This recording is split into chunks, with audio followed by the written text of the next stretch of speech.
everyone. Hi, welcome. Welcome to Wine, and Once, a Once Upon a Time podcast. I'm And Dee. I'm Lo, and every week we are going through Once Upon a Time episode by episode in chronological order. It's really important to me that you know that Which this is week. also, it's also release date order, in case you're curious. Great to know.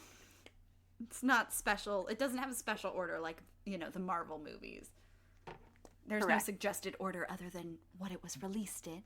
But we're going through, we're summarizing, recapping, and discussing what we like, what we don't like, what we love, what we hate. We don't like, what we don't like. What we don't like. Some more of what we don't like. No. I mean, all that to say, disclaimer, we love this show. We really do. I know. We always keep saying it, and then we proceed to just rip it to shreds, but... And this week is no exception. Oh, no. It's truly a ride.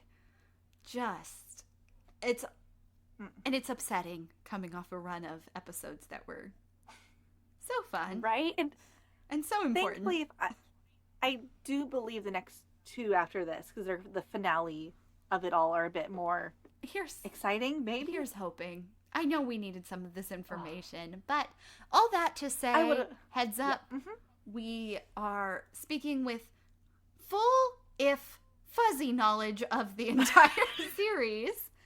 So Wine haze memories. We mostly are correct in our recollections, but sometimes we might, invent a scene or two. It's fine. However, there will be spoilers. Spoilers ahead, spoilers ahoy. Please just know. Be prepared. If you're into not being spoiled for this show 10 years later, perhaps come back after you've watched the show. Yeah, go watch episode 20, come talk to us, or the whole show. Because again, we will spoil everything. We will spoil things from season 7 We if will we want spoil to. things will. that never Her daughter's happened. name is Hope. Her daughter's name is Hope. That's right. Emma has a second child. Yes, and we will spoil things that never actually appeared to have occurred. No. More on that later. I think we gaslit ourselves. What on earth? Does anyone else, was it a deleted scene maybe? Maybe. You know what? We're going to address the David You must listen. kiss in the room. You must listen to find out what we're very confused about. This is a teaser. It's a little spicy addition for you to come back and listen to this whole thing. Exactly. Find out more later. Exactly. In the meantime, don't forget to find us on Wine and Once right. on Instagram. Email us questions, comments, concerns, the whole shebang. Don't forget to leave comments. A good one, if you are new here, is Red ate her boyfriend. Red ate her boyfriend. No one is addressing it, so we will every week. Yes. It will just become our opening every week. Maybe that should be our new thing for season 2 when we start that. It's welcome to Wine and Once, Red ate her boyfriend. Are you aware that Red ate her boyfriend? Have you heard the good news? It's terrible news, to be fair.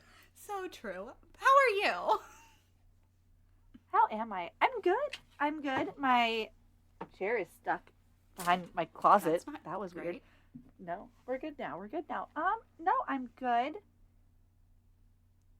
I feel like I should say more than that. I don't know what else to say. I mean... Listeners, I just need a little visual picture here. She is staring off into space with the most confused look on her head. It's one of those weeks. Nothing bad has happened. It's a confusing week. It's one of those weeks where you have to sit there and go, what would I like to do with my life? Yeah. And those aren't bad. We love some self-reflection, but it's hard and I don't like to do things. Yeah, it's not a week you can be lazy about it. Right. And so that's where the struggle, that's what the staring off into the distance is. It's, yes, I'm fine, but I have to think about things and I don't like thinking about things. Correct. My one brain cell says, please no more. Your one brain cell is dedicated to this show. Correct. And that's the reason I only have one. I used to have at least 3. Now we're passing one back and forth. That said, if I have it this week, then how the hell is your week going? Oh, I'm good. I had a easy day at work today. Nice. That was very nice. And don't have work on Friday, or Monday. That's ideal. Truly. So that's excellent. It's really nice to be able to Very nice. know I've got one more day in my work week. Woo! Yes. Very exciting. That is very, oh my God, that's so exciting. Yes. So I'm all good. I'm all energized. Like I did not have to do my normal job today. Amazing. It's great. So not only is tomorrow your Friday, but today was a relatively easy day. Correct. Yeah. It was great. It was God, you are living it. Yeah, it was great. It was 3 days of, it's going to end up 3 days of hard work and 1 day of whatever today was. And then there you go. Bye. Adios. I love it. Lo's living her best life. Sure trying. As she should. What are you drinking? I have just a Chardonnay, but it's a nice hefty pour because I needed it for this episode. You go. And you? There, that's fair. A red blend, also a hefty pour. I don't need it. I had an 11% stout while we were watching the episode, so we'll see what happens. It'll be an adventure. It always is, and I think this will, in fact, make me angry about it, even more livid about the things I want to discuss later. You did get rather heated. There was a lot of, I'm saving it, I'm not going to. And the problem was I didn't write enough notes for those things I'm saving, so I'm like, fascinating. We'll see what happens here. See what pops out. Right? It'll be an adventure for everyone. One of those things will be August's leg. That thing. Is what will pop out? That's the thing. Yep. Mm-hmm. That's the one. Well, we're on episode 20 on that sure note. are. How have we gotten to 20? Oh my God. I don't understand. I'm laughing at the title of this episode. It's The Stranger, which is funny because the episode before this, The Return, was an episode about the stranger, but we didn't know who he was. The titles are just kind of a choice. You would think The Stranger would be the one before, because that's when Mr. Gold's like, ah ha ha, I know who you are, you're my son, babe. Right, and this episode has so much more to do with why August is back and returning. Right, this should be the return. To Storybrooke. So upset. Like, why? Just interesting. So upset. It's a choice, but all that said, let's read what this Disney Plus summary has to say, because, oh boy, it says a lot. It sure does. August takes Emma on a journey that will show her how to beat Regina and possibly attain custody of Henry. Regina tries to seduce David. All factually accurate, I suppose. But what occurs to me now is usually these summaries are split pretty 50-50. We get a sentence or two on Storybrooke and then a little bit of what's happening in the Enchanted Forest. We get fuck all about what's happening in the Enchanted Forest here. And I'm sure it's them being clever and coy, like, haha, August is Pinocchio. We're not going to put that in the summary. But also, they could say the blue fairy finds a way to create a magic tree to save Emma and stop the curse. Like, I don't know.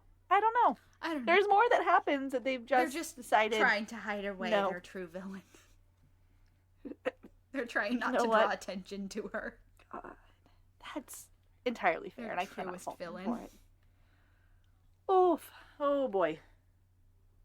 You know how we feel about Blue. Yeah. This should be no surprise. Yeah, no, she's the true villain of the show. She is. I'm going to take a very, very, very large sip of this glass of wine. By all means, cheers. Cry. Cheers, everyone. Yep, I stand by my claim from last week. Red wine is not good for deep sipping. Fair. Mm-hmm. That's fair. I said it, and I still chose to take a very large sip of red, so I guess. We're here now. That's a my bad situation. I don't know what to tell you. Let's just jump right into this. By all means. As seems to be the standard this second half of the season, we are starting in Storybrooke. Mm-hmm. We open on August. He's putting a giant lock on Mary Margaret's door to keep Regina's skeleton keys out, because we know now she has these skeleton keys that let her in. So I guess wherever the fuck she wants. Sure. So we're going to stop that from happening, and Mary Margaret's talking about going back to teaching, And Emma announces that she's going to hire Mr. Gold to fight Regina for custody of Henry. Yes, that famously unshady lawyer who has never, helped frame an innocent woman. Perfect. Great. Right. He's always been very trustworthy. Mm-hmm. And so she's like, yep, this is my guy, because you know what? I'm ready to be a mom. Okay. All right. Good for her. Choices are being made. Good for you, Emma. Choices are being made. They sure are. And choices just continue, because Henry calls on the walkie-talkie and is like, meet at Granny's Diner. Operation Cobra is a go. Get your butt over here, Mom. Sure. Fantastic. And August is like, Emma, take a look at the big picture and let me help you. You're too close to things. If you're going to, get custody of Henry, you really need to look at the big picture. And he claims that he'll show her what she needs to beat Regina, if she'll come with him. It's important to me to note that they're walking to the diner at this point. They stop in the middle of a crosswalk. They do that a lot. They're very confident in the fact that no Storybrooke drivers are maniacs. Correct. For a town full of maniacs. And exactly. One maniac that Emma has just decided is okay to walk free. Of course, yeah. It's fine. We don't worry about Jefferson. No. He can do anything he wants. Right. And of course, don't forget, she has deep suspicions about the man who's admitted to framing Mary Margaret. But don't worry about it. It's fine. It's totally fine. And so, he's trying to convince her, like, come with me. And she's like, where? And she goes, he's kind of vague. And he's like, somewhere you'll have to, like, if you come with me, you'll have to believe. Like, I don't know. We're going to fucking go places. I'm not going to tell you where. Mystery is my game. And she, rightfully so, I would say, refuses and is like, nah, I'm good. Peace out, dude. She goes over to Granny's Diner where Henry is sitting there, and he's whispering like, hey, we have to be really quiet because it's a big deal. And she's like, all right, kid, hell we doing in a diner then? And naturally Henry goes, well, yeah, I was hungry. So. He's a very good spy. To be fair, he is like 10, but... That's, yeah. So he pulls out the storybook and is like, someone added a new chapter. Look, Pinocchio's been added to the book, and he wasn't here before. The book is unfinished. I don't know. The story's this might not have finished. Some significance. Your life is a book yet unwritten. You're staring at the blank page before you. Open up the dirty window. Let the sun illuminate the words you cannot find. The rest is unwritten, basically, is what he's getting at. Right, and, which is, like, it's weird because everybody knows how Pinocchio ends. Which I would argue is not true because I'm going to be perfectly honest. I don't remember how it ends. Nope. Other than he turns into a crimes. Oh, right, of course, crimes. It ends in crimes. Sometimes we like to look at what the labels are on Disney Plus shows and movies, and sometimes that label just says crime. It's crime. I don't know what to tell you. Crime is committed. Pinocchio is listed as crime, in case you're wondering. Mm-hmm. And rightfully so. Many crime. Agreed. Many crime. So in that many movie. crimes. Yep. So we leave this upsetting diner scene and we go over to the Enchanted Forest where, lo and behold, Pinocchio and Geppetto are on a raft for no explained reason. They were on a father-son fishing trip on this raft. Yes. With one lifeboat jacket. Correct. And now it's raining and storming and they're trying to escape the whale monstro. Geppetto tells Pinocchio to take the life jacket and save himself, which is weird. He's made of wood. He should probably float. I don't know. Pinocchio says this. Yep. And yeets himself off the boat. As you do. I do need to spend a moment marking just how upset you were at this whale. The entire lead up into this scene, Dia's just sitting there going, am I going to have to see a CGI whale? Are they going to make me look at a CGI whale? And you know what they did? Made her look at a CGI whale. It's just that Monstro's eyes are wrong. They are upsetting. It's the uncanny valley. It's like a very human eye. Yes, and they were on a whale. They were upsetting in the cartoon movie, and then Right. to put them on CGI. And they didn't change them. Yeah. They didn't change them. They were like, this cartoon whale looks perfect. Make it CGI. Exactly. We don't need to model this. Mm-mm. No. But, what are you going to do? Pinocchio yeets himself off the life jacket, and Geppetto's like, my boy, Pinocchio, no! And then Monstro appears, and then he wakes up on the shore. Of course. We don't know how he got there, but he's on the shore. The same shore we will see. It's the only shore that exists in this show. Yep. I don't know. There is a single beach. Yep. In Storybrooke. In both Storybrooke and the Enchanted Forest. It is the same one. Love that for us. He's on this beach and he's calling out for Pinocchio. And he finds him, but he's back to being a full wooden puppet, not a animated puppet, like a fully, you know what I mean. An unalive puppet. Yep, that thing. Mm-hmm. And he's crying out, and who shows up but the Blue Fairy? True villain of the show, everybody. Yeah, and she saves him and turns him into a real boy. It's a good. He's a cute kid. And she says, hey, he is. He has red hair. More on that later. She tells Pinocchio to remain brave, truthful, and unselfish, to remain a real boy. Great. Perfect. Mm-hmm. Fantastic. In Storybrooke, August is at his desk, looking at a hat that looks just like the one Pinocchio had on in the Enchanted Forest. He picks up the phone and calls Mr. Gold to say they have to meet because there's a problem with Emma. Which is weird because an episode before, Mr. Gold was like, I'll fucking kill you. You pretended to be my son. Tried to take my dagger. Fuck you. But I guess they're simpatico now. Well, yeah. I mean, I know they entered their little devil's bargain, but it is weird that I he guess. can just, like, pick up the phone and be like, yo, come help me. Daddy Right. Like, that's the... Papa O. Not Papa O. Yeah. Papa No. Papa No. What if... Oh, boy. What if August had just started calling Mr. Gold Papa No? I wish he had. Maybe Neil should start with that, Honest too. to God. Because I feel like he says that a lot. Papa No! Correct. Exactly. So he hangs up, and then he's having some issues with his leg. Kind of collapses. He lifts up his pant leg, and he reveals a wooden leg. Oh, no. Oh, no. Horrible for him. The woods popped out. Correct. You are not wrong. Mary Margaret is back at the school. She's delighted. Children are everywhere. She's happy to be back at work. And then Regina approaches her. And Mary Margaret turns to her and is like, hey, you framed me and that's not great. Regina says, no, it was Sydney. It's fine. Mary Margaret's unconvinced. Who can blame her? However, she forgives Regina even if she can't admit what she did. Because Regina must be so lonely if she gets joy from destroying others' happiness. Mm-hmm. Why not? What I really like about this is the audacity of Regina to just fully commit to gaslighting this woman when she has stared her dead in the eyes in a cell and been like, I know you're innocent. You fucking deserve it anyway. And then now she's like, no, it was Sydney. It was Sydney the whole time.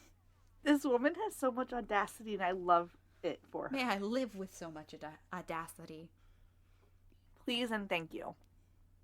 And she goes on to say that all of this anger and hatred will only leave a hole in her heart. And she's like, that's it. I'm getting Henry into a new classroom with a new teacher. Fuck you. There's more than one classroom at this Storybrooke Elementary. How many children are in this town? Last I checked, 1. 2, because Paige. You're right. And Hansel and Gretel. Oh, so that's 4. 4. Yep. It's kids. actually 1 teacher per student. Oh, no. Terrible. Absolutely awful. But Regina, she finds Henry and is like, hey, you forgot your lunch. I brought this for you. Also, I'm going to transfer you out of Mary Margaret's class. Hope that's cool, kiddo. And Henry is like, no, it's not cool. You know why it's not cool? Because you're the evil queen, and you framed Mary Margaret, and you're the worst. And Snow White will get her happily ever after. He makes a lot of bold statements for a 10-year-old. He sure does, but with the audacity of a 10-year-old, like, Exactly. I don't know if you've ever talked to a 10-year-old. They're mean. They're mean. They're pretty certain they know what is all going on, and then, you get to 19 and you're like, oh, I have no idea what's going on. And then you get to 30 and you're like, I'm still not sure. Right, but now I have taxes. Oh my god, I have to do my taxes. It's fine. Yikes. Double yikes. So we leave this upsetting scene of mother and son turned against each other. He also makes the comment, it's important for me to know, he's like, you're not my mom. Emma's my mom. You're the evil queen. Uh-huh. Yeah. It's a lot. It's a lot to unpack. August goes to Mr. Gold's shop, and Marco / Geppetto is there. Mr. Gold gives Marco an antique clock for repair, and Marco greets August on his way out, and August seems really uncomfortable and kind of shocked because, again, that's his father. Little upsetting to see.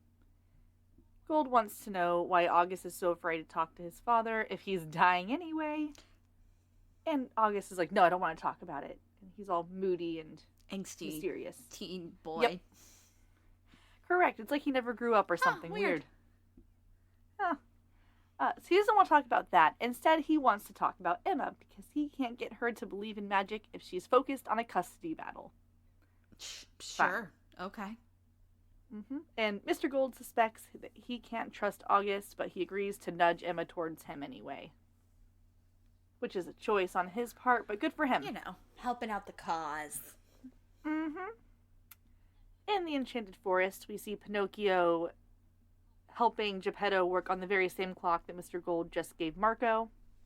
And Geppetto is showing him how to fix it and is praising him for how good he does on repairing the clock. And, you know, how usually there's like the bird on a clock, the cuckoo clock I forgot about this. Well, instead of that, it's fucking Jiminy Cricket tied, roped in where the bird should be. And Pinocchio looks delighted. He's like, nice. Pinocchio is a sociopath. Fun shit. And Geppetto's like, no, my boy, you can't do that. That wasn't good. And Jiminy's like, no, I'm fine. It was just for fun. I'm just a little, dizzy and it was just for miserable. Shits and gigs. Don't worry about it. But the blue fairy shows up and Pinocchio's like, whoa, hey, no, it was just a joke. The cricket said so too. And she's like, shut the fuck up. I'm not here about you. Don't care what you're doing. I'm here to bring news of the curse and to ask for Geppetto's help. Sure. Because apparently Snow White's child will free them from the curse when she turns 28. But she needs to be protected from the curse in order to save them. Right. Gotta get out of there. Can't be cursed. Right. Exactly. So she tells Geppetto of an enchanted tree like the one Pinocchio was made from. And she asks him to carve a wardrobe out of it. And Geppetto agrees for Pinocchio's sake. Sure. Why not? We leave that scene to go back to Storybrooke. Emma is talking to Mr. Gold. And he's like, no, I will not help you with this custody case. Regina's too powerful. Henry will suffer. And he doesn't fight battles that he thinks he's going to lose. You know what? That's fair. I respect that. Yep. I'm very much I respect that a lot. Am I going to lose Although this? It does seem weird. Right. And I respect that. Except for Mr. Gold has never once indicated that Regina is more powerful than him. Oh, yeah, no. I don't respect this. This is a first. Suddenly he's like, eh. Yeah. I don't respect this on a character level. I just respect this as a character trait. And I'm going to address it now because don't want y'all to come at me. This is not a lie. I do think there's a part of him that's like, it's not going to be worth it. He's also not making a bold statement claim. He's not lying. I think it's an opinion. He says, I think I'll, I don't. Right, no, I don't do things. It's not a statement of fact. Going to lose. He's like, I don't fight battles I think I'm going to lose. And that's basically saying, I don't want to. Like, precisely. I don't think he's lying, but I do think he's going, well, I'm not going to fight tooth and nail. I'm not going to do my best. Absolutely could. I'm choosing not to. Correct. Precisely. And Emma tries to plead with him and is like, please, wait, I really want your help. And he says no. So Emma storms away and goes to August's room, and she's like, okay, I'm out of options. You said you'd show me the big picture. Now fucking show it to me, because we're going to beat Regina. Fuck yeah. Woo! Go, Emma, go. Go team. Mm-hmm. David is leaving work at the animal shelter because, of course, like, remember, we get Regina tries to seduce David, so you know we're getting some David. Here we go. Buckle up. He sees Regina having trouble with her car. The battery's dead, and there are groceries in the car. It's a whole mess. So he helps her out, get back to Regina's house. She invites him inside and asks him to stay for dinner because, you know, why not? And he turns her down, and he's like, no, well, this note that I'm reading that Henry left behind says that he's going to go have dinner with his therapist. I have all this lasagna that I made. And the note is blank. But I'm note pretending. Is blank. I'm very sad. So Please sad. Stay. Boo-hoo. I do like the through line of the lasagna. Like, right, we're going to see this stupid lasagna so many times. It is the one thing she knows how to make, except for an apple turnover, I guess. Yeah, no, it's either apples or lasagna. Those are your two options at the Mills household. Maybe that's why he thinks she's evil. It's like, stop fucking giving me apples and lasagna, Mom. I don't want apples and lasagna. That's fair. I'd get really sick of both of these. Yeah, absolutely. You can't blame the kid. No. But after this little theatric, David's like, yeah, okay, I'll stay for dinner. That was sad enough. I'll stay. You looked pathetic enough. Why not? Solid. Again, a weird choice, considering an episode ago he was like, Mary Margaret, I love you. And she's like, no. And he has seen, I'm pretty sure publicly, at least heard, if nothing else, of Regina berating her and being a complete dick. Right. So weird to then be like, I'll stay and have dinner with you. You hurt the woman I claim to be in love with, but this is fine. Yeah. It's fine. Why the fuck not? We go back to the Enchanted Forest. The Blue Fairy takes Geppetto and Pinocchio to the tree. It's, drumroll please, the last enchanted tree in the realm. Okay. Fuck it. Sure. Why not? Fuck this. Why not? Maybe we shouldn't The have ultimatums that this bitch throws out. Throws out. She's like, fuck, we got this dark curse coming. Sure, I gave it to the dark one and then negged him about it. But now... Oh, look, and that was the last bean, and this is the last enchanted tree. Oh, no, what will we do? You know what? I separated one family. What if I separate another? I had fun the first time. She's a menace. She's a menace. Right. Like she's about to separate 3 different families right here in this move. Fucking insane. Fucking insane. She shows them this tree and says, it has the power to save 2 people. Count them, 2 people. 1, 2. Mm-hmm. Her plan is to send Charming and Snow through this wardrobe to the land without magic. They will have their savior baby protect her until she turns 28 years old, and she will save everyone. Right. Fantastic. But Geppetto's like, no. You see, if that happens, I'll be stuck here where there's a curse, and my kiddo here will be turned back into wood. Abso-fucking-lutely not. I'm not helping unless you lie for me, and you go and say, hey, Charmings, this wardrobe will send one of you. And he will, be very sneaky and send Pinocchio through first. Right. Solid. Great plan. Awesome. You know who's definitely going to not go along with this, of course, is that paragon of virtue and goodness, the Blue Fairy. Of course she would never. She would say no. She would say, Geppetto, I've been teaching your son the merits of being honest and truthful. Mm-hmm. Why would I do this? This is a bad thing to do. This is not honest or truthful. This is a lie. This is not what heroes do. Of course, I am the Blue Fairy. I am a paragon of goodness. I cannot lie like this. No, yeah, and she says fuck all. She doesn't say fuck anything. Great. Okay. Right. Sweet. Jiminy Cricket, though, is like, hey. That's a choice. And Geppetto's like, you know what else is a fucking choice? When you turn my parents into puppets, so fuck off. See the boy that's made of wood? You did that. You did that to me. Really fucked up. Yeah. But I guess we're all okay with this. Blue Fairy is seemingly fine with this plan. She says nothing. Great. You can only assume this was actually her plan from the start. Well, I don't know. That was the last bean. You would have a curse. You're not going to cast that curse. Hey, we need to save people from this curse. 2 people. No. 2. No. Okay. 1 person. No. 1 person. One people. Mm-hmm. Now, everyone, I'm going to request you buckle up because we're going to do 2 very quick back and forths, and it will be whiplashy. So, just prepare yourself. Great. We go over to Storybrooke. August takes Emma outside of Storybrooke because they can do that now, I guess. Sure.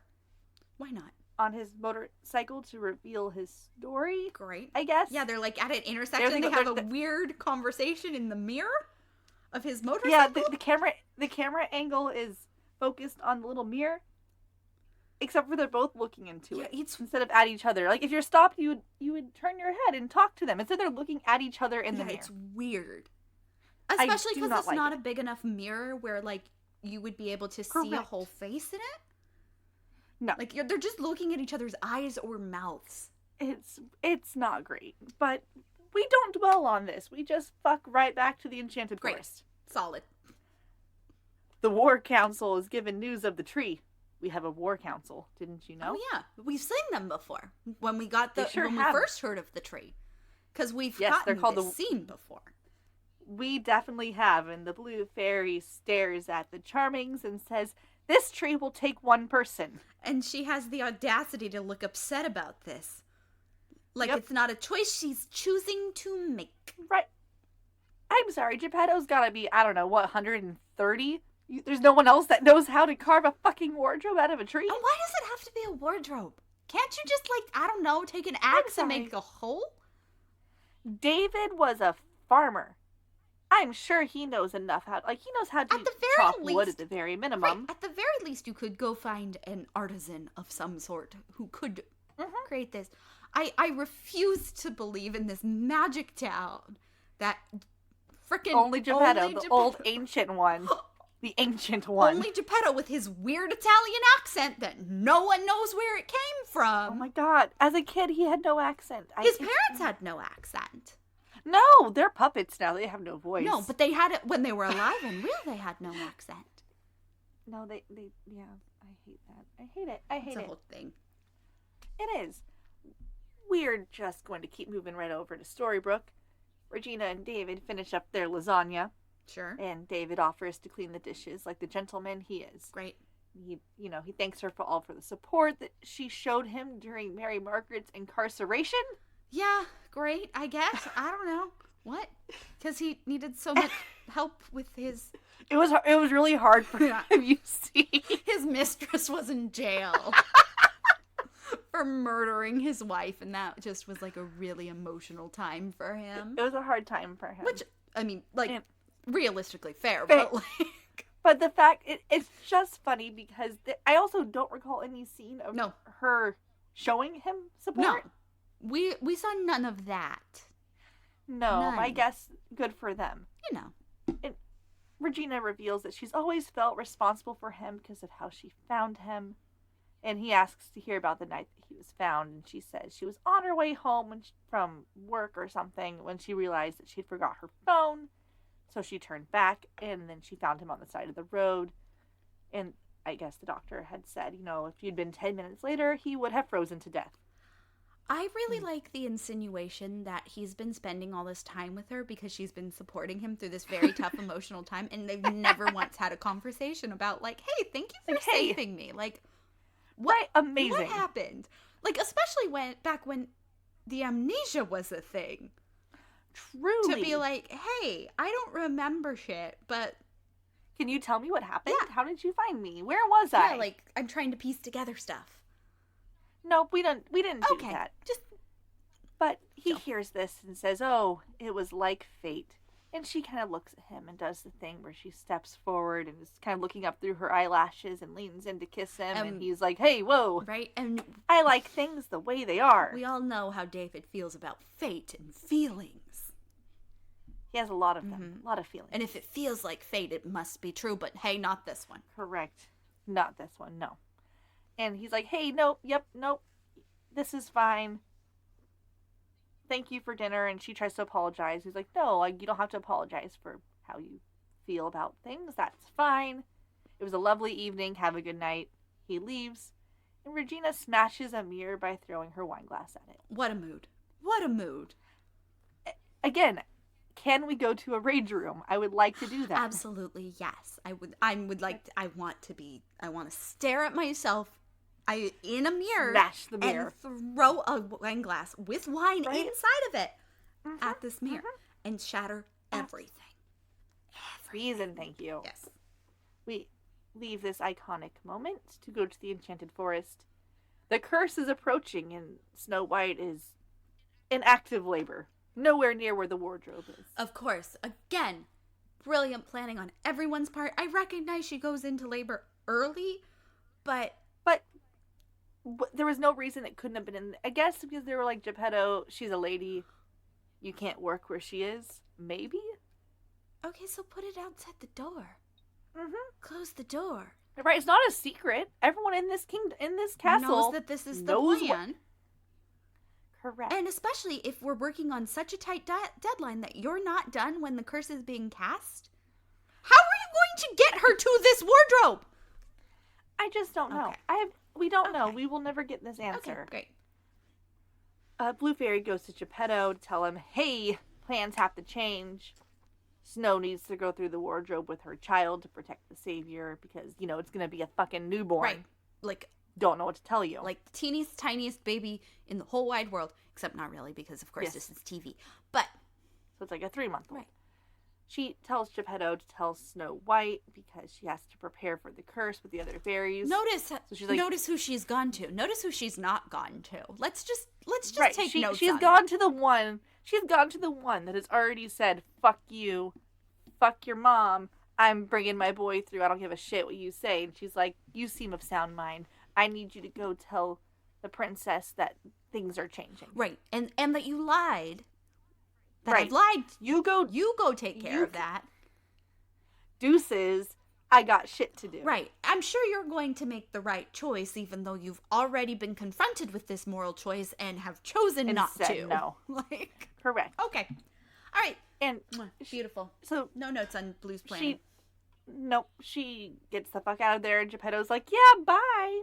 As soon as she leaves, he's like, all right, Pinocchio, get your fucking ass in the wardrobe. You look out for Emma. You're going to be her mother now. Small child, you are responsible. As long as you are brave, true, and unselfish, you won't fail. Great. And Pinocchio, being of a sound mind for a 6-year-old, says, okay, and disappears through the wardrobe. No. Look at me. Look at me. You're the mother now. Precisely. In Storybrooke, August takes Emma to a diner, and Emma is immediately upset. She is not pleased about where he's taken her. And he shows her the newspaper article of her being found, claiming that this is where she was brought when she was found as a baby. And she clearly knows this. She's researched her own story. She's like, yeah, why the fuck did you bring me here? Like, what is this supposed to do? And he's like, no, you don't understand. I'm the one that found you. 'Twas I.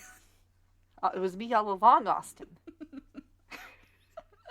Stupid. Okay, we are back. This is a new one. This is a fun one. This is Enchanted Forest / Storybrooke. Yeah. Because in Storybrooke, we know Pinocchio went through the wardrobe in the Enchanted Forest, but suddenly we're in Storybrooke in like a tree. Well, I guess not technically Storybrooke. Like our we're in world. Maine. Yeah, it's just fucking. But it's like the modern time, but we're still dealing with Storybrooke or with Enchanted Forest stuff. Pinocchio, right? The tree is there suddenly, and Pinocchio emerges through, and there's an airplane, and he's having a horrible time. Poor child. He tries to get back into the tree, like, fuck this, I'm out. But the magic is like, hey, no, fuck you. Eat yourself. Back. Yep. And he remembers his life with Geppetto and his promise to protect Emma.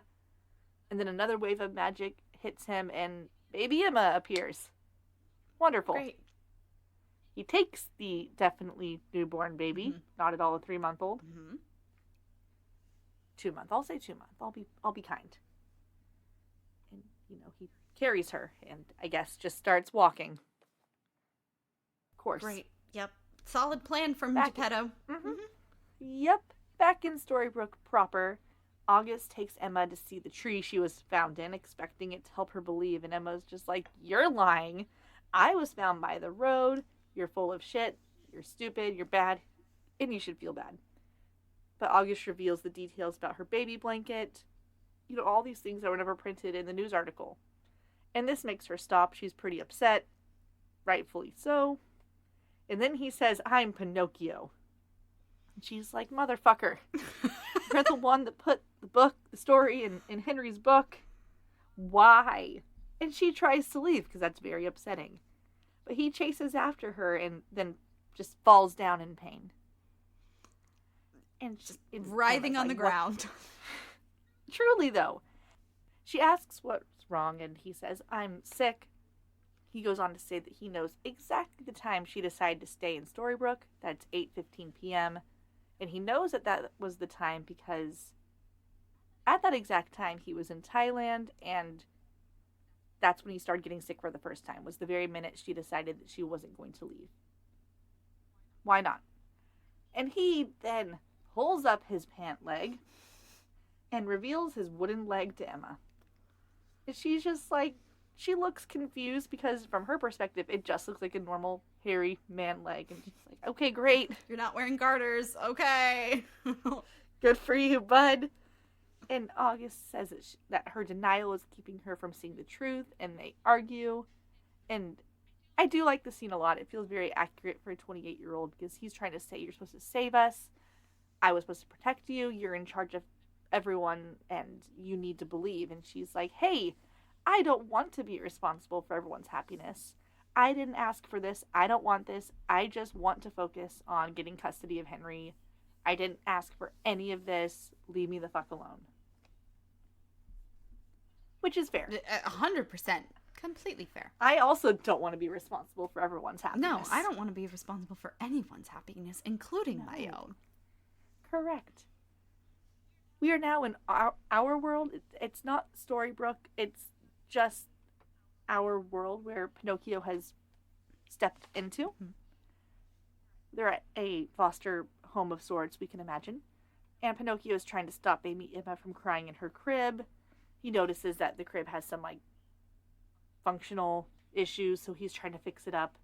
The foster father gets mad and is like, hey, don't touch my tools. You don't own anything in this house. Fuck you. Exactly. Yep, exactly. And he leaves, and another foster kid comes in and is like, hey, kiddo, we have enough money to buy a bus ticket to get the fuck out of here. And Pinocchio's like, well, can we take the baby? And he's like, no, we can't take care of a baby. That's insane. Either you're coming with us now, or you're not coming. And he's like, okay, wait, give me a second. And, he looks down and apologizes to Emma and kisses her goodbye, leaving her. Yep, great. Solid. Good this choice. Worked out so well. Good plan. Good plan all around. Good job, Blue Fairy. Right. Round of applause, Geppetto. Great. Good work, everyone. Mm-hmm. Jiminy just really selling that conscious thing. Everyone did so good. I'm proud of everyone. Yeah, no notes. We go back to Storybrooke, which is where we end this episode. August walks by Marco's garage, and he's fixing the clock from earlier. August tells him how to fix it and helps him out. And Marco's like, hey, who taught you how to fix clocks? And he's like, well, my father did, you see. And he's like, oh, your father must be proud of you. And he's like, no, I don't think he would be because I failed to keep a promise. Marco says that if he had a son, realizing the mistake and trying to fix it would be enough. To which August replies, hey, do you need an assistant? Solid Marco's and like, not shady at all. Right, and Marco's like, well, stranger I just met, I can't pay you money. And August is like, works for me. When do I start? Definitely not shady. Not weird. No. Nope. Mm-hmm. Nope. You're doing great, sweetie. Keep it up. Exactly.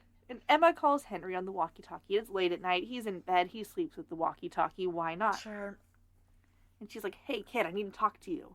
I'm downstairs. So he goes downstairs, and she's like, hey, do you want to come live with me? And Henry's like, oh my God, yeah, more than anything. And Emma says, good, buckle up. And then he asks, why? And she says, they're leaving. And she kidnaps him. Right! Good plan. Roll kidnaps him. Roll credit. She full kidnaps him. They're just having a conversation in the car because that's the safe spot to talk. And then she's like, buckle up, bitch, we're leaving. You have nothing you love. And they drive. She just drives. She leaves. She's kidnapping him. This is full kidnap. And that's where we end the episode. No, we're just gonna let that chill. Like, okay, all right. So, I mean, great. Okay, yep, that was a heroic thing to do, kidnapping small child. Great. Well, wonderful job reading. Cheers. Oh, thanks. Cheers. I have a lot of thoughts on August Booth. August G. Willikers Booth. Yep. That's the one. The very same. God, I wish I had written this down better. What does August plus Emma mean? Were you into it? Were you not into it? Was it weird? Oh, okay. It's weird. This will be later, and in season 2, I will discuss it further. August and Emma is weird to me. Mm-hmm. We've been setting up this little pairing. He's there helping Mary Margaret's house. He's hanging out with Emma, kind of doing this weird flirty thing of, I'll buy you a drink. It's well water. Ha ha. Like, they've been having this weird Why does banter. this woman go anywhere with him? That's just...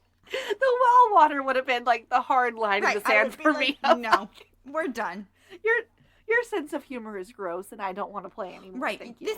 This is serial killer behavior. You're trying to see if you can get me to a secluded location. Like, I don't know, a well. Right. Like, absolutely not. But they keep setting it up, even so as, it's really sad she kissed Graham and he died, but maybe this guy. Maybe this guy will be good for her. Which, fine, he's attractive, great. I question her judgment about why she keeps hanging out with him. For one thing. many reasons. And it also gets weird because, I don't know, they fucking turn him back into a child eventually. Yeah. That one's rough. And it's weird because they don't really address it. It's just like, shit. He's a kid. Damn it. Oh, well. Well, we won't see that again. Moving on. Bye. Right. So that part upsets me. Mm-hmm. It upsets me that as a kid, he's a full redhead. Yeah. And as an adult, is not. Yes. It's interesting because as much as we've raved about their casting of, like... This is not it. No, the kid is darling. Like, such a cute kid. But... Not no simpatico with tiny Pinocchio. No, I don't see like, how August and Pinocchio are not the same. No, I don't see how that child is going to grow up into the man we know as August G. Willikers Booth. Correct. So that is upsetting to me on many levels. All I needed was one scene they're out in the sun and Emma can say, "Oh, in the sun, you have some auburn in your hair." Right, like, because people's hair darken as they get older all the time. Right. But just give me something that will convince me that these two people are the same. Right. Or just make little darling redhead boy less redheaded. Correct. I don't know why we had... It's not like Pinocchio's a redhead in the story that we all know. Yeah. He has, like, black hair. Correct. Yeah. So I don't understand that. I also don't understand how it works for him. So he comes in through this wardrobe. Mm-hmm. Did he pick the name August for himself? Well, I guess. Or did the wardrobe and all of its magic just create him a social security card? Correct. And he was like, I guess this is my name now. This is my birth certificate. Let me go enroll myself in school. And that's where I don't know. If not, then where did they get the name August? Unless it was like the month of August that they came through. And then Emma, her blanket said Emma. So like, I guess her name's Emma and it's August. We'll call you August. I guess. Yeah. I mean, Well, it's very interesting. it's very interesting. So I just don't know about August. We've said it before in the past. I think they did a great job of setting him up as mysterious and aloof. And then the reveal just doesn't live up to how they set him up. No. Well, and then, okay, here's the thing. Here's my thing with Mr. August. Is he is like, okay, I'm going to show my wooden leg to Emma, and this will force her. Always ask consent before showing your wooden leg. This will surely convince this woman that magic is real. Which, I'm not even talking about the plan as it stands when you know Emma doesn't believe in magic. I'm talking about his plan, assuming that she is going to look at this leg and see a wooden leg. Right. He rolls up his pant leg and shows off his shin and is like, look at the magic. And it's like, August, people have wooden legs. Not as much anymore, but people have prosthetics. Like, I don't know why she would look at your leg that is made of wood and think you must be a wooden boy. Again, should have been a full Winnie the Pooh moment. Just drop trowel. Shirt cock it. Just full shirt cocking it. Fully just drop trowel so that she can see like the transition of flesh to wood. Right, like it's not a prosthetic. That's where the wow upsetting factor is going to come into place for her. Not from your shin. Maybe she would have been too distracted looking at something else. Probably disappointed. What did he say? Just. God. It's fine. Don't worry about it. But no, it's just like, again, his plans don't exist. No, it's very weird. Like, it almost would have been more effective if it was like he was showing an arm that was like meant to like be his hand that looks real, and then like you roll up your arm and it's because like there's wood happening. Like the transition would have been like, oh, there's no way weird. That's your hand's a prosthetic because it moves into much of a lifelike fashion, fluid, right? Like, give me that moment. And I don't know, I will say I do like, no, I'm gonna take it back. Another thing I dislike is that the last episode where he's talking to Neil. Well, we don't know it's Neil. He's talking to someone. It's not working. Let's fix it. And you could argue that the implication is, oh, well, he's still doing that in this episode, but it's gold. But we know it wasn't gold because he was trying to dupe gold last episode. Yeah. So it's weird that suddenly he's not talking to Mystery Man about, like, hey, I need help. I fucked up. I tried to use the dagger. Forgot there wasn't magic here. Hey. Help. I fucked up real bad. I got wild and mad with power. Called a man Papa too many times. He's not my Papa. Thought maybe he was my Papa. I have abandonment issues. My dad sent me through a wardrobe when I was 6 years old. I don't know. An infant. Assumed that would just be good for me. You know what? I will say this. Maybe the show has two villains. Blue Fairy and Geppetto. Oh yeah, no, it's Blue Fairy at the top, and then like Geppetto's her underling. Her first in command. It's her right hand man. Yep. When she runs out of ideas, he's like, "Oh, what if we did this?" Precisely. Which I do believe brings us to point number 2: the Blue Fairy, the true villain of the show. Do you guys believe us yet? The true villain of the show. I'm sorry.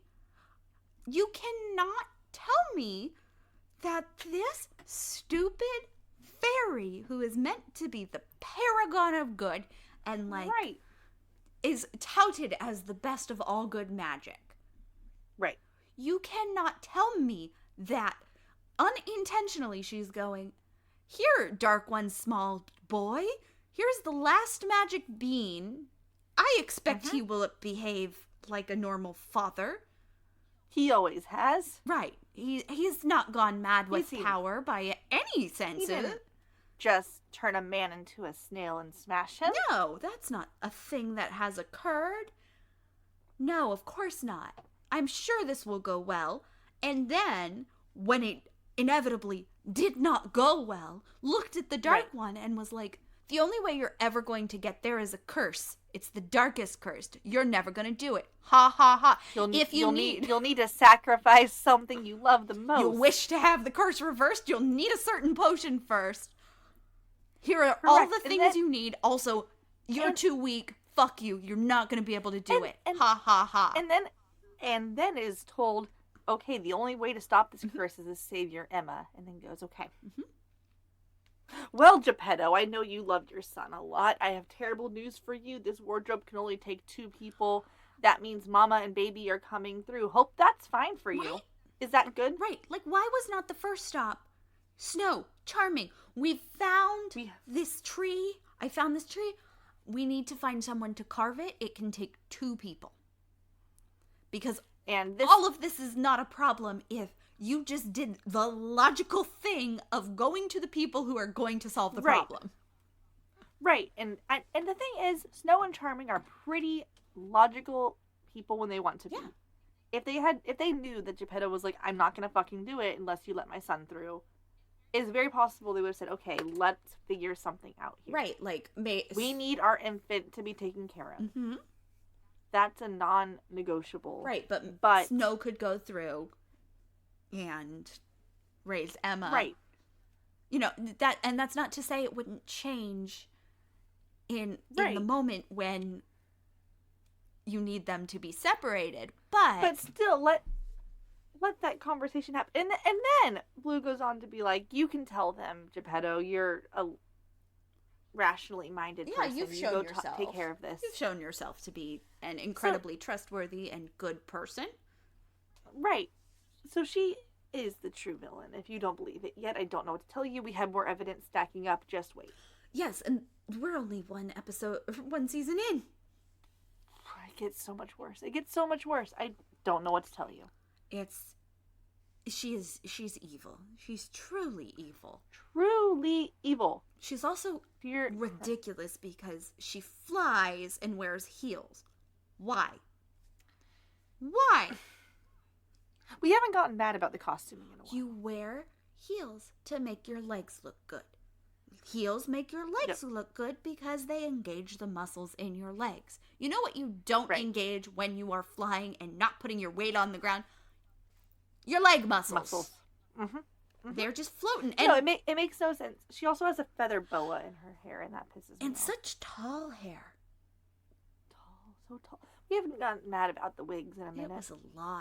There was a lot going on. I hate the fairies' costuming. Why are they jellyfish? I just don't. What about fairies? What about a fairy did like costuming look at and go like, that's a jellyfish? Jelly. I want to talk to someone so badly. If he knows someone, send them my direction. I will make them cookies. Right, like, did they just get high and go to the Monterey Bay Aquarium? Yes. On the day they were supposed to be designing fairy costuming? So. Correct. And they were like, that'll do. Yeah. Yep. We like big puffy hips and streamers. Those are the 2 things I like. That's it. Just 2 things. Okay. My third point, I'm going to say my piece and then let you share with me how upsetting my sentiment is. Because I was looking at it from a flipping the narrative lens, and then you brought the family-ness of it all into play, and it fucked me over. So I'm going to say my part first. I will stay very quiet. Regina and Charming. Mm-hmm. A weird pairing, but I like it, and here's why. I think the fun thing about this show is how they take the fairy tale and flip it on its head. So objectively, from that point, I think that having Regina, the evil queen, end up with Snow White's prince is a very fun way of changing it on its head and saying, you know what, the fairy tales don't always go the way they're supposed to. I see you laughing. I'm not doing anything. I'm already upset. I'm so upset. I said nothing. But you're already happy and delighted, and that hurts. Well, I can't help that. So I like the idea that they've created this scenario where there is some flirting and perhaps a space where the evil queen, who we've been told is terrible, awful, deserves no one, is paired with the ultimate good guy, Mm-hmm. according to the fairy tale. The one that is brave and honest and true and sees the good in others. Mm-hmm. I think there's something very charming, haha, about doing that, because it does it takes what we know and says, well, maybe we don't know it correctly. Maybe there is another story. Maybe there is more to it. Mm-hmm. And so I'm sitting here watching them flirt going, I wish we had spent more time with this. I wish there had been more. It'd be really cool if they were in a relationship. Mm-hmm. Uh-huh. If they were in a relationship and then the curse broke and he was like, well, now I'm torn because I have seen that you are not a terrible person, but also I have my true love over there. Mm-hmm. I relinquish the reins now. Say your piece, because that's all I don't disagree with you. No, I know, but then the points you made are where my little fairy tale I've crafted get real weird. No, because again, I don't disagree with you. I think that would be like you don't. Super interesting. You brought the truth into. It's just that curse is gonna break, and he's gonna have to go. Fuck! I slept with my mother-in-law. Like, and that's upsetting. Like, it is. I don't know. It's not okay. I don't feel like that's one you can just throw a "we were cursed" at it. Like, that one feels a little more like I'm not Rumpelstiltskin. I can't do that. This is too much for me. me. It's a little too close to the family tree for me. Right. So, like, to that point, I'm glad they didn't. Yes. I would be furious, but in this scene, they crafted it so well that part of you is like, oh, this is... Well, okay, maybe they did kiss, which brings me to this. Did we, Lo and I are convinced. convinced. Lo and I have a shared memory, a vivid memory of them at a table. There's dinner, candlelight, wine, and they're making out. They're kissing. Did that not happen at some point? Like, In my mind, they absolutely kissed at some point. Right? Like, did we just make that up? Was it... Was it just like us wishing they had... At that point, we didn't like Regina, though. We didn't want her to be happy. I know. So why I'm trying to figure out, like, did we conflate this dinner scene with, like, a scene with Robin from later? And that's a thing? Or... I guess... Email us if you also have a shared memory of them kissing. Or I don't know. I know what we're talking... Like, even if you're just like, no, I know what that scene is and who it is. But it's not David. Right. Like, I just need to know. I need to know this. Well, because then we were like, maybe it's James, but then we're pretty sure the only Cruella and James ever kiss. Right, because he's Could dead. be wrong. Because he's dead. And they're in the underworld, and Cruella's like, I'm dead, you're dead, do you want to make out? And so they do. Right. Alive. Fair enough. It's good for them. Yeah, no, like, go for it. He doesn't care that she's a murderer. No, he's like, we're dead. I'm also a murderer. Correct. I murdered that man, or I almost did. Would have. So. If you know what we are talking about, please let us know. We are losing our fucking minds. It's like the Mandela effect. I don't. Right. I'm like, it clearly must not have happened because I cannot find evidence of it. But I'm so sure that it did. It's so clear in my brain, and I do not understand. I could have sworn to God there was a kiss between them. And I know it wasn't just fanfic because I did not read a lot of Once Upon a Time fanfic. The only ones I did were Belle and Rumpelstiltskin because I clearly needed therapy and did not realize it. Right, of course. No. Well, and I never read fanfic. Like, that was just not my thing. So... that was never it. Like, the show already read like a fanfic. I didn't need more. Right. The show is fanfic. I don't need fanfic of the fanfic. That's like someone taking Twilight and making fanfic and turning it into a really weird movie series. Yeah. Oh, wait. Oh, well, you know. Yeah, no, it was... I don't know where this came from. I don't know how. don't know why this memory is so vivid in my mind. I'm concerned. The fact that we both have it, we were both sitting there like, wait, what? I'm getting real concerned that, like, we're looking at a, like, folie à deux situation where, like, the madness of two, where we're just making up a shared thing that does not exist. And I am concerned about that.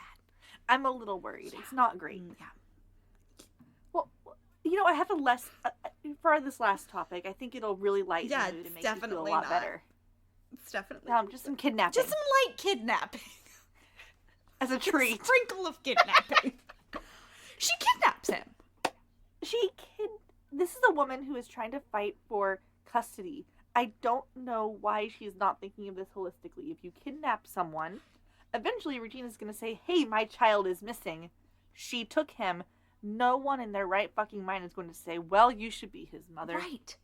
She straight up kidnaps him. Like, this is a woman of the law. And it's not like it's a gray area. It's not like it's a gray area where, like, Regina agrees to let them go have a trip together and she takes him too far or whatever. No. Right. He's not supposed to be with her, and she takes him. In this case, it does not matter that he has agreed. He is a minor.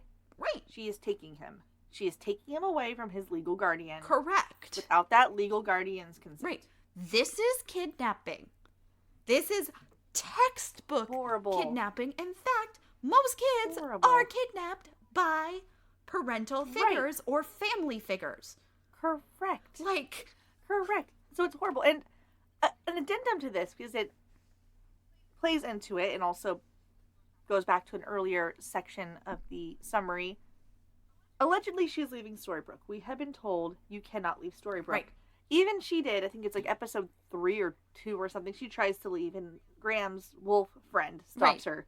So the implication is Emma can also not leave Storybrooke now that she is confined. Somehow Henry did in episode 1. We don't fucking think about it. August and Emma now do and can. They leave to go to the sad diner that she was found at but not found at because August brought her there as a kid. It's the rule, for as clear as they make it seem, they're real fuzzy. Like, and again, I wouldn't mind if it was Emma can always leave because she is an outsider, as can August because he is an outsider. Right. Like, he's not cursed to stay in the town. Right. So I'm fine with that. And I even fine with Henry. But then that needs to be explicitly stated. Like, the wolf scene should not have happened then. Right. Like, there shouldn't have been a bad thing where Emma's trying to leave. I guess and she can't. Right, because the only person in the car is Henry. Right? Right. Like, I think then it's just her trying to leave even. Right. So it's like it's not not an accident and he's like, "Oh, you're drinking while driving." And she was like, "I was not, but okay." Yeah. So it's like cuz we were talking about the other times, and the other times have someone in the car who is cursed shouldn't be able to not leave. So but that's fine. But that one, you pointed out the wolf situation. That was just Emma in a car alone. There's no reason she should not have been able just to fuck off and cross that town line. Right, and it's framed like no one is allowed to leave Storybrooke. Again, it's not framed as like, oh, just a run of bad luck. For Emma, it's a run of bad luck, but to us, we're meant to understand. Henry says time and time again, you can't leave. Right. Emma, you can't leave. No one leaves Storybrooke. It's a whole thing. He gets really upset when she thinks about it because he's like, you're going to get hurt. Never mind the fact that he left Storybrooke, like, to incite this incident. But don't worry about it. I'm like, there's so, and again, I am A-okay if your rule is no one can leave Storybrooke, but if an outsider finds their way in, they can leave.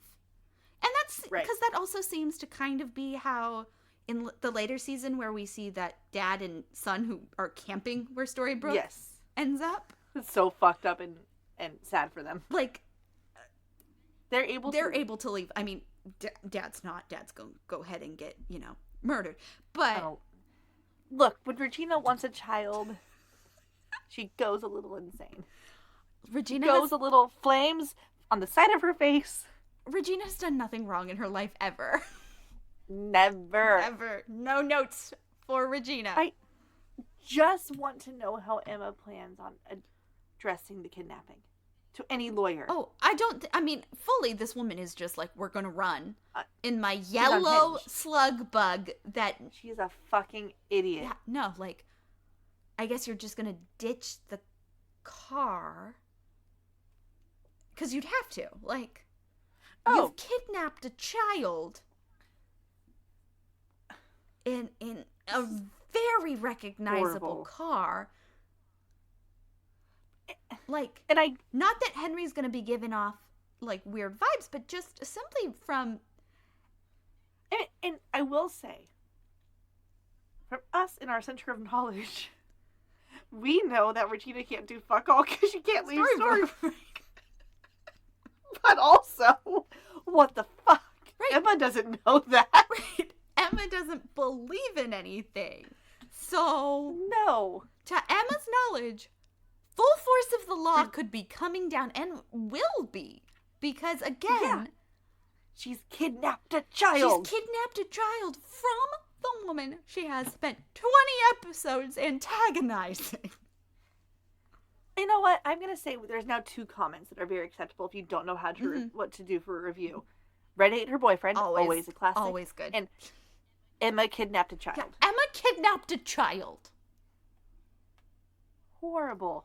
And I should know this. We've already watched all of these so many times. At this point, have they done a genetics test at all to confirm, or is Regina just taking this at face value? Oh, fully at face value. Because that's even worse. This is a might be biological mother ? Has stolen I guess technically the sketchy Who's Your Mommy website would have would have searched the birth records for this. You're right. So Jesus. I guess technically there's some like something that would confirm you are a his blood relation. Not guardian. You're his legal mother. Right, like you're the mother of record. But she kidnapped him, and we're gonna have to reconcile that next episode. Yeah, it's bonkers because you can't justify that away as like a curse thing. There is no way of rational unless he was being even like if he was being actively treated poorly. Right. You get the law involved. You don't kidnap. You say, "Hey, CPS, there's an issue here." Yes. You report. You don't kidnap. You don't kidnap. Right. Well, especially when he has not indicated, like, sure, he said, she's the evil queen, she's the evil queen. But he has not indicated a desire to leave. He has not indicated a desire to escape, particularly. Like he seems to like Storybrooke. He's concerned about his friends that are cursed. He seems to be invested in, I would like to save these people. You are going to save them. Right. Actually, and it's not me, just you, not me, you. It's so weird because as a viewer, like, yeah, we're meant to be on Emma's side. She's meant to be the hero. So we're supposed to be sitting here endorsing kidnapping? Like, from your hero. It's the same bullshit this show does with Charming, where it's like, here is a good person. This is David Nolan. He's a good person. Mm-hmm. You should root for everything that he's doing. Like, cheating on his wife. Right. And on top of that, you don't even have the excuse with Emma that it's the cursed persona. It's the worst part of her. This is her personal choice. This is the best part of her, I guess. This is just who she is. Right. This is her ready to be a mom. Is kidnapping You know what? a She's child. 28. You know what? She's 28. We're all unhinged in these late 20s. What on earth? I don't know how people just let that slide. Like, no, I know it's not going to last. I get that. But the idea... She would have. The intent was there. The intent was we're leaving and not going back, and I'm going to take you. I'm not going to even give you a heads up so you can grab a couple things that you love. We're leaving now. Right. Buckle up, bitch. It's not even like, okay, I'm going to meet you here at this time. Like, it's not tomorrow I'll be back, so like you should have a bag or like, I don't know, grab your video games or whatever. It's straight up like, hi, you want to come get out of bed? You have no clothes? Great, we're going. I'm kidnapping you. Goodbye. It's absolutely bonkers. And we were talking about it. I think the weird thing is this episode is important, but not good. Right. No. Well, and at the same time of it being important, it's all set up. Or it's it's more information about information we already had. Right. The only true piece of knowledge we gain from this is August is Pinocchio. Pinocchio came through the wardrobe. He came through the wardrobe because Geppetto's a lying bastard man, because the Blue Fairy said, hey, Geppetto, you should be in charge of this. Right. And that is the only solid information we have gotten. Well, and I'm trying to think back. I'm like, and we already know that Emma came through without her parents. It doesn't really matter why or how. We already got that set up where it's the wardrobe can only take one. They could have just let me not know that there was two that came through, and it would have changed nothing. Right. No, I was just going to say, I'm trying to think of, like, is there ever a point where we reckon with the fact that, like... I do feel like there's something in, like, season 2 or 3 where Geppetto's like, I was a fucking dick. Can I fix this? Right. A little bit. But, like, also... Not Snow really. and Charming are such good people that, like, they're not vindictive about it. Vomit. They're like, yeah, would have done the same for my kid. Well, and I think that's what pisses me off, because that is their mentality. Those two are such... Well, we just watched Snow They have go. no backbone. We just watched Mary Margaret be like, I know you can't admit that you were framing me, but I forgive you. And that's why I'm like, they have no backbone. As Geppetto had said, I'm not making the wardrobe unless my son goes through with Emma. They'd probably be like, okay, that's valid. Right. You're fair. Yeah. Well, and that's then reasonable. It's like, because Geppetto also framed very much like not a morally gray character. Like, he's meant to be. No. Thus far, our he information is he's a good dad. He cares for his son.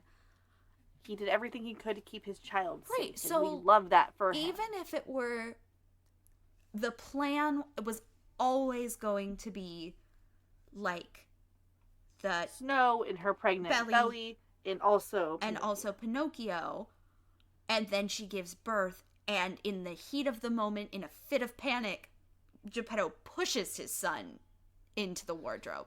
Like, there would have been a what did you do, but also we don't have time. Send Emma through, I guess. Exactly. It'd be less about... And honestly, they would have felt better. In that moment, she thinks she's sending her daughter alone. Right? Like, at least there's a 6-year-old to get her to a fucking diner, apparently. Right? Because canonically, in Snow's mind, she is sending her newborn into the woods alone. To somewhere. Just to somewhere. To somewhere. To a place. So... And I recognize that a 6-year-old's not where you should place your trust, but it would be a damn better sight than no one. Right. Like, even if it was, like, in the moment, it was literally, like, it wouldn't have been Snow. It would have been Charming, because Snow's just given birth. Right. So she wouldn't be the one up moving her child to the wardrobe. She's sobbing in her bedroom. We know this. Right. You know, and also the wardrobe would have been in her room for this, so she could have been present for it, just in her bed. Right. But, like, if it was, like, they were then faced with the fact of, like, we can only send 2 through, and Charming is going to be like, well, I'm taking my daughter, basically. Right. And Geppetto goes, like, get her to safety and pushes Pinocchio in, so that he's forced to put Emma in. So that it's like, you're not stuck with, like, yeah, it's still a shitty move on Geppetto's part, but it's not a grand scheming master plan. No. It's not lying. I think it would be much more understandable from a hero of, you love your son so much, you are willing to doom other people, which is not good. Like, I'm not endorsing but it's a different that. frame.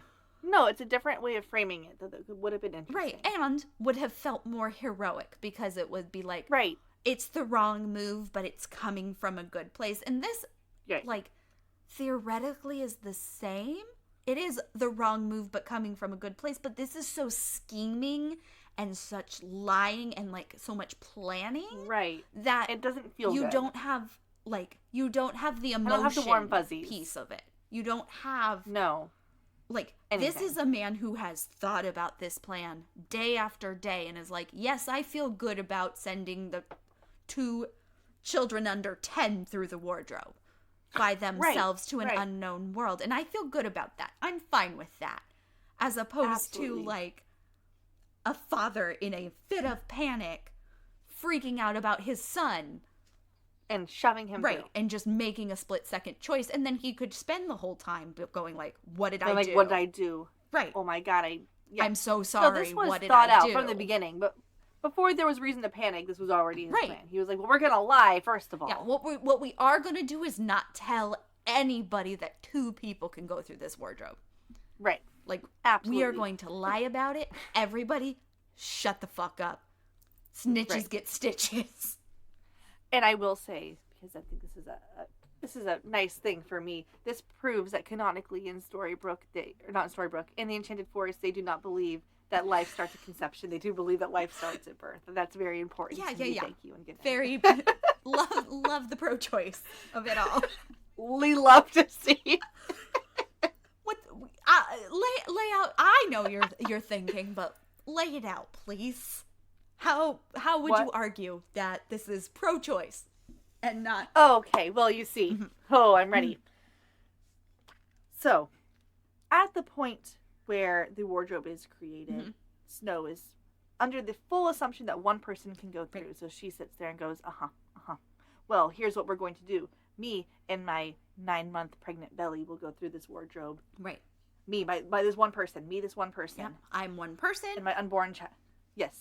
It's not until Emma is born that they go, oh no, there's 2 of us. So true. So, the loophole they have created is, okay, Pinocchio goes through first, person number 1, person number 2, mother and unborn child. So, everyone knows infants count as carry-ons. Oh no! Correct. Right, like they're baggage. They're not. And this isn't like she's like 3 months along or like 12 weeks. Like, no. She's very, very, very pregnant.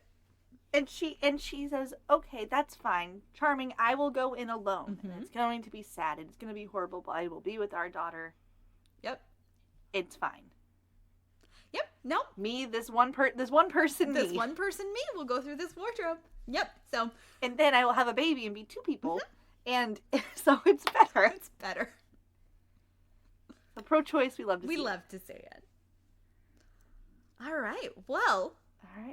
My lists are short, so I will. Actually, I think both of us. Yeah, are not much short. On the. You have a little bit. Let's see.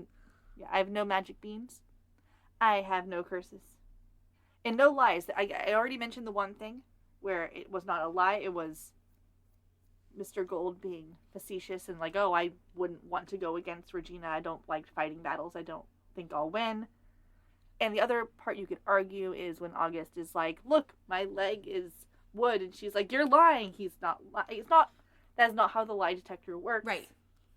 It's not a truth detector. Right. It can't. It is not stated to be tell when someone's like being honest. It's not the reverse. It's not just like a lie detector. I mean, it is, but it isn't. It's not like a metal detector where you can like. Right. Just swing it wildly. Not lying. She doesn't want to believe it, so she says you're lying, but it's not like she can stare at him and go, because you believe this, you're telling the truth. Except for that one time she did exactly that, but that was... But they framed it that way, as like a eyes widening, like, yes.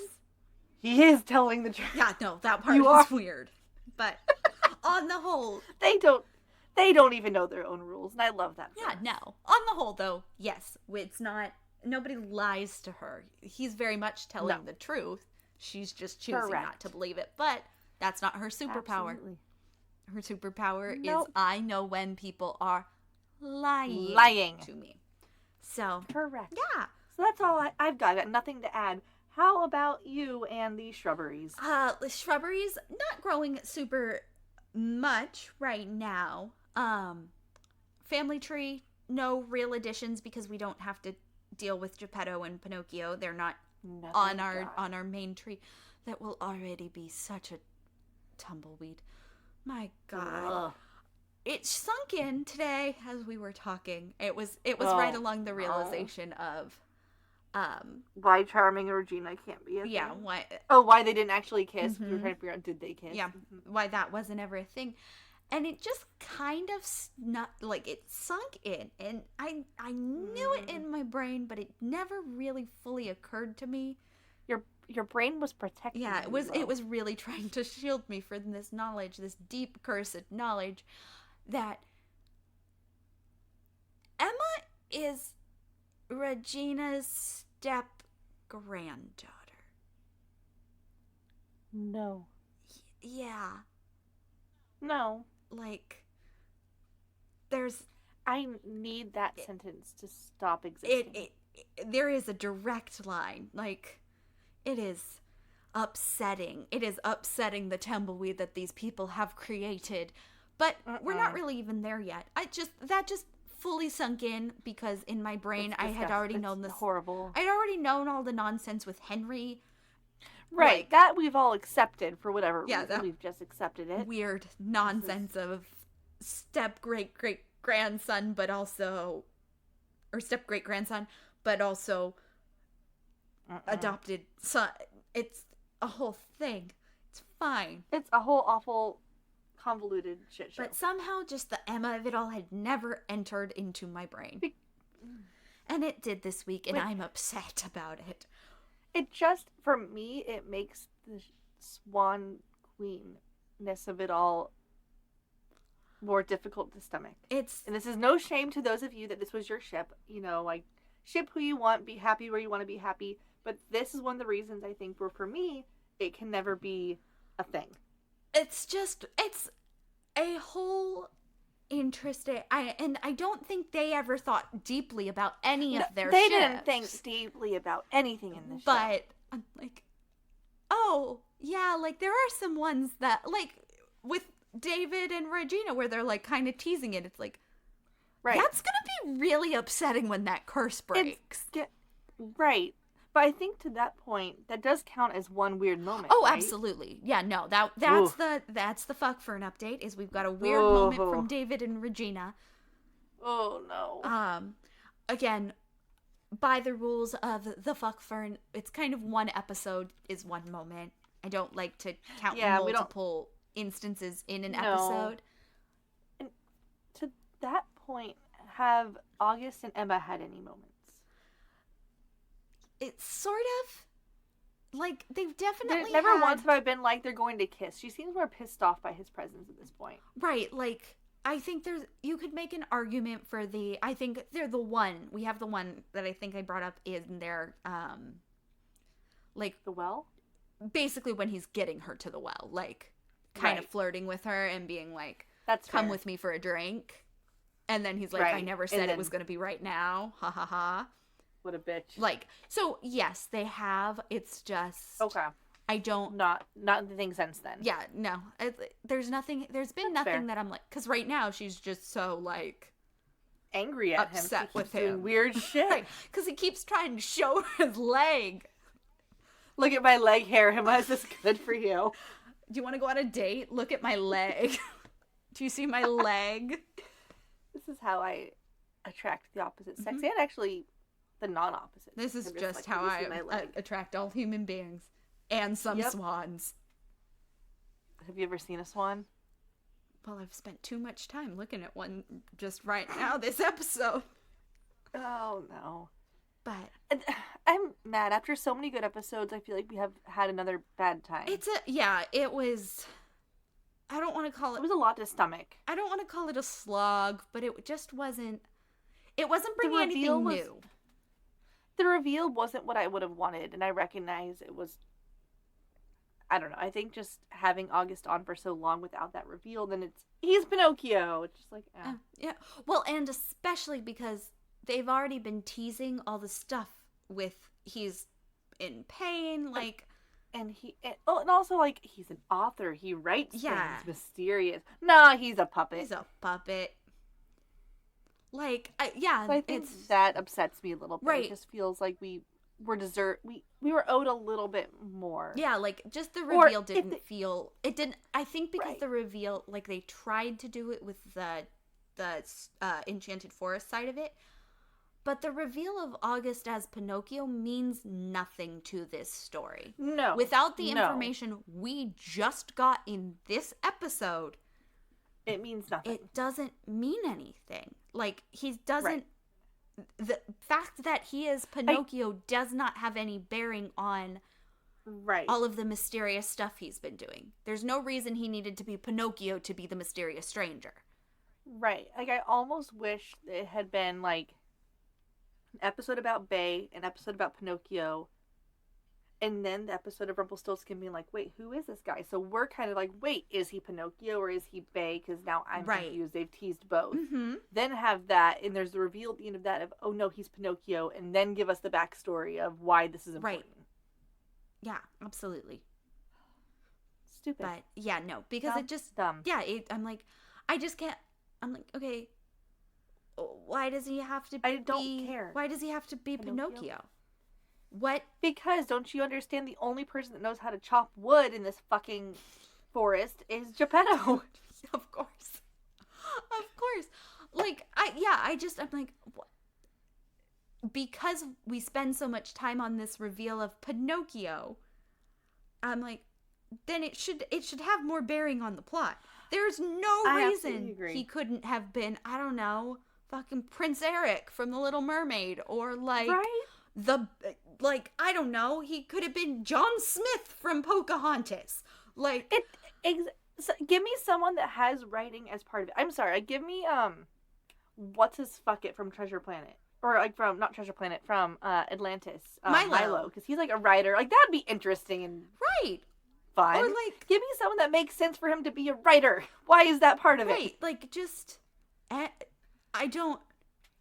don't understand why it needed to be Pinocchio, so then the reveal of Pinocchio is like, okay, I guess that is fine. Why was he writing stuff? I don't understand. I don't know. Yeah, because Pinocchio's whole thing is he wants to be an actor. It's what gets him in trouble. Imagine if he was a traveling theater troupe. He kept putting on one single person. One-man performance. He keeps putting on one-man shows in every town he goes to. I would have been delighted. I would have liked that so much more if the show he kept giving was the Pinocchio story, like, aggressively so. And it's like, oh my god, this is weird. Like, why is this? You know what he should have been? You know what he should have been? What? Is the town, like, minstrel from... Troubadour? Yeah, the troubadour from Gilmore Girls. Just on the street corner, like, giving crazy one-man performances, and people are like, who is this man? Why is he like this? What is happening? I would have loved it so much more. And then just Regina's desk is full of, like, nuisance filings for it. Like, please get rid of this man who keeps harassing us on the street. Correct. So, yeah, it felt like, okay, I guess this might as well happen. I don't know. Oof. And that coming off a run of episodes where it felt like all of the story we were getting was important and worthwhile, and a reveal from the previous stuff. I'm like, okay, we already knew so much of this. Right. Like, the only thing we can really glean from this is Emma is choosing not to believe things. She can see something in front of her and it will not register for her. She can't, which is great. Like, but there's other ways they could have done that. Like, there was no reason that this needed to be the way we told that story, and there was no reason for him to be Pinocchio, really, objectively. Right. And then there's no reason it needed to be originally two people through the wardrobe. Correct. Like, it didn't create, the Enchanted Forest stuff didn't create more drama. No. Because we're not going to spend enough time dealing with the ramifications of it. No, not even a little. So it's not good. Yeah, just it was less fun. I will say, at least from my memory, the final 2 episodes of the season are fast-paced enough where even if it's not necessarily plot, like, there's a lot that happens in the first part at least, where it's like, okay, this is all build up, but it's happening so quickly that it's fun to watch. Yes. Absolutely. No. Well, and it's all build up. Nothing important that sticks, if I recall correctly. All of that's in episode 22. All of the important meat that is important comes later. Right, but like this is all, I mean, and this is all meant to be one big storyline, and it's the culmination. So like it matters because it's the culmination of everything we've been watching. But watching episode to episode when you've been invested in the whole season to have this, it's like, what? Right, it's like, okay, well, we have 2 episodes left. I hope they pick up momentum because right now, I mean, I guess the last 30 seconds of Emma, I don't know, fucking kidnapping someone or... Yeah, so... That's interesting. Give me more of that. Right, like, the plot beats you just spun your wheels for 45 minutes trying to tell me were August is Pinocchio, which matters for no reason except I think they wanted a character that would have some urgency to solving it. And they were like, surely Pinocchio would be turning back to wood. Hate that for us. Geppetto lied. Makes sense why his son's a fucking liar. Emma kidnapped a child. That's it. And then sort of David and Regina, but not really, because we're not going to spend enough time on it to like... No, and he puts the kibosh on it pretty quickly. Right. Like, so this is not it for me. It's just, I mean, and probably we're meant to glean that this was another move on Regina's part to try and like take something from Snow, and it didn't work. Right. But alas, you know, we're not given that. Right. Like, I think that's probably what we're meant to get from the staring at herself in the mirror and then like throwing the wine glass angrily. Right. I think that's the thought is she was upset about Mary Margaret forgiving her, so she's like, I'm gonna try and take the person you love. He's like, no. He's like, nah, dude. Dumb. But yeah. Well, it's been a bad time. It has been, but I have good news. It can only go up from here. It can only come up from here, guys. We are down to the last 2 episodes. Buckle up, get excited, get ready. Woo! Rate, review, comment, subscribe, whatever. Subscribe. Don't forget, email. Red ate her boyfriend, and/or Emma kidnapped a child. Correct. And we will see you next week. Bye, everyone. Bye.